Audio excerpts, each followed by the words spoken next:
ଶିକ୍ଷା ସଂଯୋଗ କାର୍ଯ୍ୟକ୍ରମ ପତରା ପ୍ରକଳ୍ପ ଉଚ୍ଚ ପ୍ରାଥମିକ ବିଦ୍ୟାଳୟ ବିଷୟ ଗଣିତ। ପ୍ରସଙ୍ଗ ଏକ ଅଙ୍କ ଓ ଦୁଇ ଅଙ୍କ ବିଶିଷ୍ଟ ସଂଖ୍ୟାକୁ ମନେ ପକାଇବା। ଚିତ୍ରରେ କ'ଣ ଦେଖୁଛ? ଏହା ଏକ ଲୁଡୁ ଗୋଟିର ଚିତ୍ର। ଚିତ୍ରରେ ବିନ୍ଦୁ ସଂଖ୍ୟା କେତେ? 1। ଲୁଡୁ ଗୋଟିର ଏହି ପାର୍ଶ୍ୱରେ ବିନ୍ଦୁ ସଂଖ୍ୟା କେତେ? 2। ଲୁଡୁ ଗୋଟିର ଏହି ପାର୍ଶ୍ୱରେ ବିନ୍ଦୁ ସଂଖ୍ୟା କେତେ? 3। ଲୁଡୁ ଗୋଟିର ଏହି ପାର୍ଶ୍ୱରେ କେତୋଟି ବିନ୍ଦୁ ଅଛି? 4। ଲୁଡୁ ଗୋଟିର ଏହି ପାର୍ଶ୍ୱରେ ବିନ୍ଦୁ ସଂଖ୍ୟା କେତେ? 5।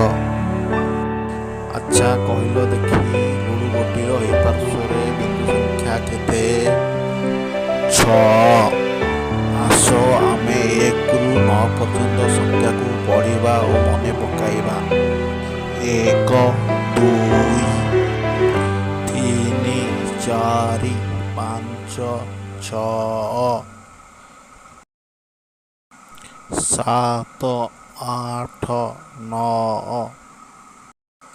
ଆସ ଆମେ 2 ଅଙ୍କ ବିଶିଷ୍ଟ ସଂଖ୍ୟା ଗୁଡ଼ିକୁ ମନେ ପକାଇବା।